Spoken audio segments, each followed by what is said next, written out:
పంచభూతాలతోని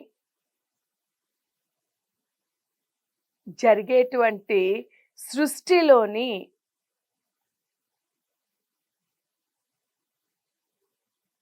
కళ లేనిదే చైతన్యం లేదు అంటారు. అలాగే సృష్టిలోని జీవకళకు కారణం నీవు, ఆ కళ అనేదే నీవు, జీవం నీవు, జీవ కళ నీవు, అలాగే ప్రాణశక్తివి కూడా నీవే కదా తల్లి. అంతా నీవే కదా. అలాగే ఇంకొక ధర్మ సందేహం ఏంటంటే ప్రకృతి పురుషుడు అన్నారు. అంటే నీవు ఏకమా లేక నిన్ను మించి ఆ పరమ పురుషుడు, నీ యొక్క పరమ పురుషుడు ఆయన నా గొప్ప అనేటువంటిది అడిగాడు. అంటే ముఖ్యులు మీరు ఇరువురిలో ఎవరు? శక్తియా, ప్రకృతియా, పురుషుడా అని అడుగుతారు. ఇది అడగకోనటిదే అయినప్పటికీ తల్లివనేటువంటి మమకారంతో బిడ్డగా ఏదైనా నేను తెలుసుకోవచ్చు అనే భావనతోని అడుగుతున్నా. ఎప్పుడూ కూడా ఏకమాద్వితీయం అన్నారు, ఏకమేవాద్వితీయం. ఇది వాస్తవమా అని అడుగుతాడు బ్రహ్మ. తక్షణమే ఆ జగన్మాత చిరు మందహాసము చేస్తూ బ్రహ్మ, వేదాలు చెప్పినది నిజమే. వేదవాక్కు, వేద భాష ఎప్పుడూ కూడా వమ్ము కాదు. వేదము వాస్తవముగానే ఉంటుంది. అది వాస్తవం. వేదం ఏకమేవా ద్వితీయం బ్రహ్మ అనేది వాస్తవం. అయితే దీని అంతరార్థం మా ఇరువురిలోని భేదం అంటూ ఏమీ లేదు. వారే నేను, నేనే వారు. వారిలోని శక్తిని నేను, వారే నేను అని చెప్తుంది. మా ఇద్దరిలోని ఉన్నది ఒక స్వల్పమైనటువంటి భేదం. ఉన్నది ఒకటే బ్రహ్మము. ఉన్నది ఒకటే బ్రహ్మం. బ్రహ్మం ఒకటే. మరి బ్రహ్మం ఒకటే అయినప్పుడు, ఉన్నది ఒకటే అయినప్పుడు ఇంక ఈ భేదం ఏమిటి? ఉన్నది బ్రహ్మమే, వేరే వస్తువు ఏమీ లేదు. మళ్ళీ అక్కడ ఆ తల్లి కాని అని చెప్పింది. ఏంటది? బ్రహ్మస్వరూపము. అంటే ఆ బ్రహ్మం యొక్క స్వరూపం, అంటే ఆ చైతన్య స్వరూపం. బ్రహ్మం ఎక్కడో లేడు.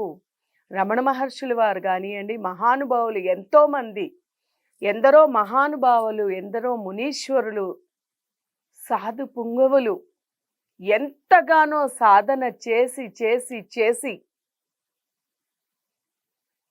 బ్రహ్మం ఒక్కటే అనేటువంటి విషయాన్ని కూడా తెలుసుకున్నారు. ఎక్కడున్నది ఆ బ్రహ్మం? అంతటా ఉన్నది. ఆ యొక్క బ్రహ్మము లేనిదే, ఆ యొక్క చైతన్యం లేనిదే, ఆ శక్తి లేనిదే ఈ జీవమే లేదు. శక్తికి, శక్తిహీనుడికి, ఉదాహరణకి మనము కనుక శక్తి కలిగి ఉండేటువంటి ఒక వ్యక్తిని, శక్తి లేనటువంటి ఒక వ్యక్తిని తీసుకున్నట్టయితే, అంటే మంచి ఆరోగ్యవంతుడు, జ్ఞానవంతుడైనటువంటి ఒక వ్యక్తిని అనారోగ్యంగా ఉంటూ, ఏమీ చేత కాకుండా అజ్ఞానంతో కూడుకున్నటువంటి వాడిని ఒకరిని తీసుకున్నట్టయితే, మనము ఇక్కడ ఈ జ్ఞానంతోని, అతని యొక్క జ్ఞాన బుద్ధితోని ఉన్నదంతా, నాలో ఉండేటువంటిదంతా కూడా ఆ పరమాత్ముని యొక్క శక్తియే కదా. ఆ శక్తి లేనిదే నేను ఎక్కడ అనేటువంటిది తెలుసుకున్నటువంటి జ్ఞాని కాబట్టి ఆరోగ్యవంతంగా ఎటువంటి పనినైనా కూడా సునాయాసంగా చేసేస్తూ శక్తివంతంగా ఉన్నాడు. ఎటువంటి సమస్య, ఆరోగ్య సమస్య కూడా లేకుండా ఉన్నాడు. ఇక ఈ శక్తిహీనుడు అవ్వడానికి మూల కారణం ఏమిటి?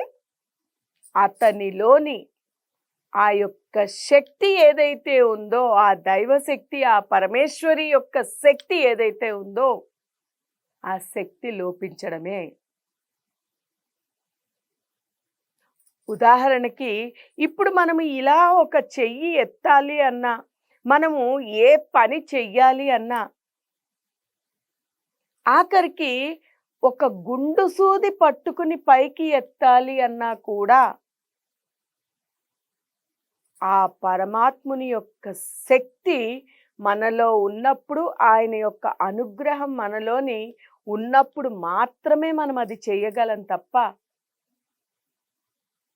అది లేని నాడు కనీసం ఆ గుండు సూదిని సైతం మనం ఇలా ఎత్తి కూడా పక్కన పెట్టలేం.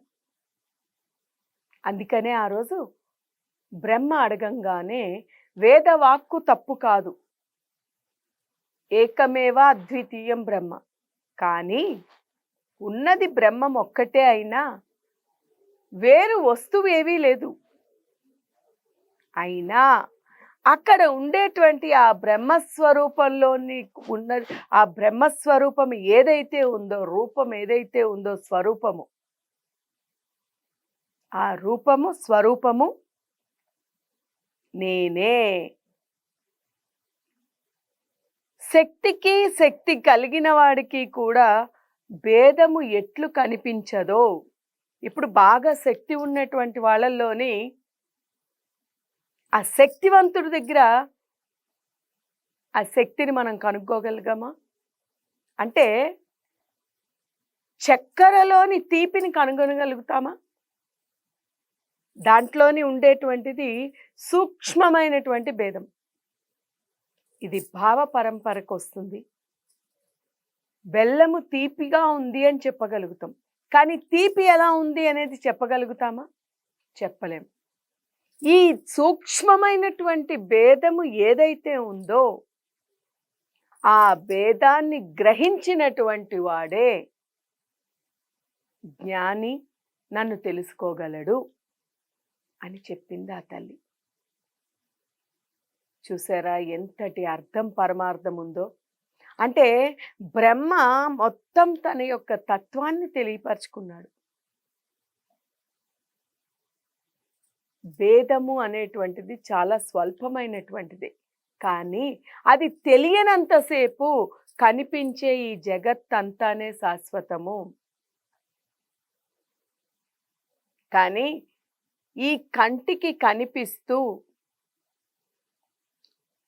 రూపాలుగా కనిపిస్తున్నటువంటి ఏవేవైతే ఉన్నాయో అదంతా కూడా నశించిపోయేటంటివే,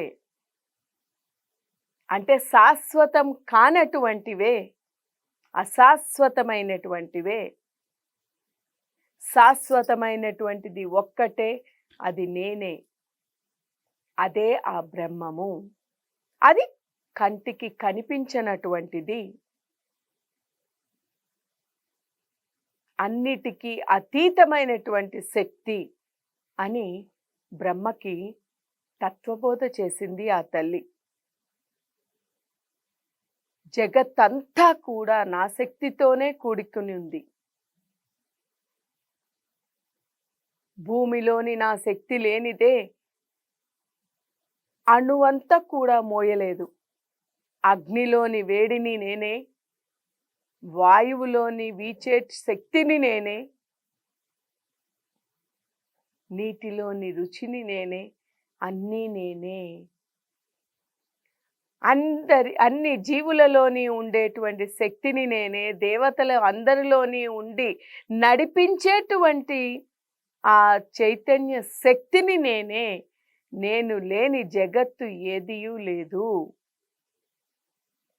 అనేటువంటి తత్వాన్ని బ్రహ్మకి సంపూర్ణంగా తెలియపరిచింది ఆ తల్లి. ఇది తెలుసుకున్నటువంటి వారు ఎప్పుడూ కూడా ఆ బ్రహ్మాన్ని తెలుసుకొని ఆ బ్రహ్మాన్ని చేరుకోవాలి అనేటువంటి భావన ప్రతి ఒక్కరికి వస్తుంది. ఈ తత్వబోధ ఎప్పుడైతే చేసిందో ఆనందభరితులైనటువంటి వీరందరూ కూడా ముగ్గురు కూడా ఆ జగన్మాత అంశలైనటువంటి కాళీ లక్ష్మీ సరస్వతులని ముగ్గురు కూడా శివ, విష్ణు, బ్రహ్మ ముగ్గురిని స్వీకరించి వారి వారి కార్యములని చేయమంటూ మీ కార్యాలు మీ స్థలాలకి వెళ్ళి బ్రహ్మలోకానికి, విష్ణువు వైకుంఠానికి, ఈశ్వరుడు కైలాసానికి వారి వారి విమానాలలోని అధిరోహించి వెళ్ళమని చెప్పి వారి పాలనని వాళ్ళు చేసుకుంటూ తనని మరువకుండా వారి వారి పనుల్ని వారు చేసుకోమని చెప్పి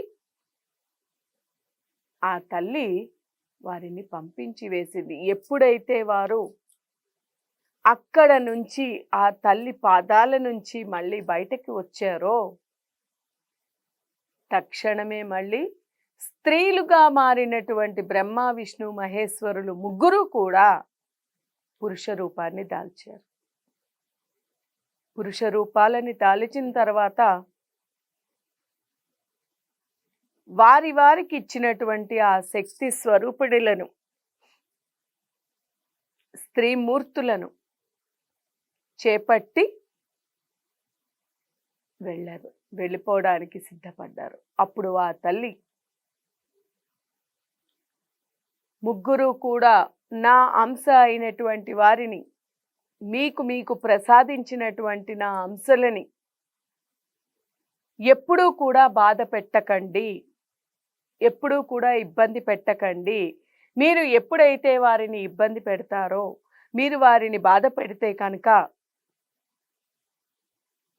వారు మీ దగ్గర నిలవరు, వారిని బాధ పెడితే మీకు ఉనికి లేదు అని చెప్పి తల్లి చెప్పగానే ఈ యొక్క విమానాలని అధిరోహించి వారి వారి స్థానాలకు వెళ్ళిపోయారు. అంటే ఇక్కడ అర్థం ఏంటంటే ప్రతి స్త్రీ కూడా స్త్రీమూర్తులు అందరూ కూడా ఆ జగన్మాత అంశగానే భావించి, అందుకనే ఏ ఇంట్లో అయితే స్త్రీలు ఆనందంగాను, ఏ ఇంట్లో అయితే స్త్రీలు తృప్తిగాను ఉంటారో ఆ ఇల్లులు చాలా బాగుంటాయి. అందుకనే గృహలక్ష్మి అని చెప్పారు. ఇంటికి దీపం ఇల్లాలు అంటున్నాం. అంటే ఇల్లుని చూసి ఇల్లాలుని చూడమనేవారు పెద్దలు. ఇదివరకు ఎప్పుడూ అలాగే ఉండేది. అంటే ఇంటిలోని ఉండేటువంటి స్త్రీ కనుక ఆనందంగా అర్థము చేసుకునేటువంటి స్వభావంతోని ఉన్నదాంతో తృప్తి పడుతూ అన్నిటినీ